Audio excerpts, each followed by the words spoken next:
Hi, my name is Ujjwal and welcome back to my YouTube channel.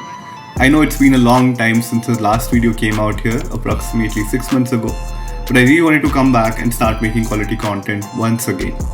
And in today's video, I'm going to talk about something really important, which is communication for designers. Now, communication plays a key role in both during your interview process and in your career trajectory as well when you're working as a designer within a team or managing multiple stakeholders.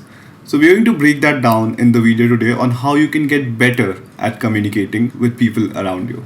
The world today is actually a very difficult place for a communicator. Everybody has a very short attention span, and you can blame the internet for that, Instagram if you may. The short reels, the short videos that we keep scrolling through has shortened our attention span even further. So for you to best at this game, you have to make sure that you grab someone's attention and then sustain it for the period of time that you're talking to them. So how can we do that? To break this down, I've come up with 5 simple steps that you can follow whenever you're presenting your work or whenever you're talking about your work. Step 1. Set clear and crisp context.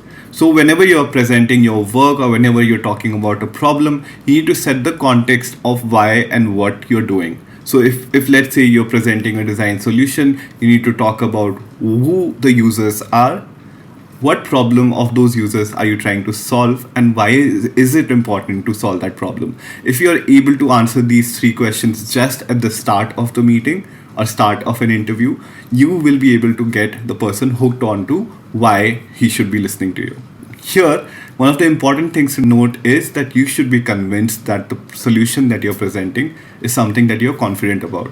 Because if you're not confident about the solution, you'll not be able to convince the audience in front of you. Step 2, be very crisp. So you talk about only the things that you think are important to talk about. And whatever information that you have, you basically segregate that information into bite-sized consumable chunks. And you can use visual cues for these separations if you have the possibility to do it. So let's say if you're able to create slides out of it, please go ahead and do that. But these segregations and separations and crispness among these slides will help you navigate through your thought process in a much more structured manner. And that structure will actually give you confidence, and the other person who is listening to you will have something to hold on to while they are trying to understand what you're trying to talk about. Step 3, take intentional pauses.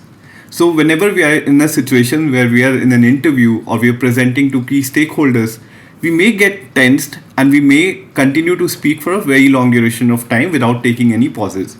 So what you need to do here is that after every section is over, take a pause and ask your audience if they want something to be repeated or if they have any questions.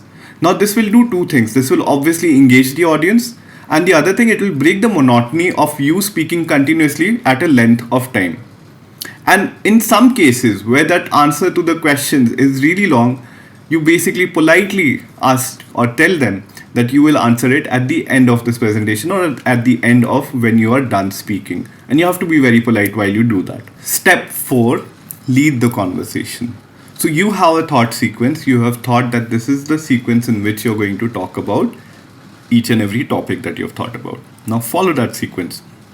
As I said, there could be interruptions in between. There could be questions and there could be digressions from the main point that you want to make. Now you need to make sure that you always get back on track, and you need to always come back to your sequence of the presentation or conversation.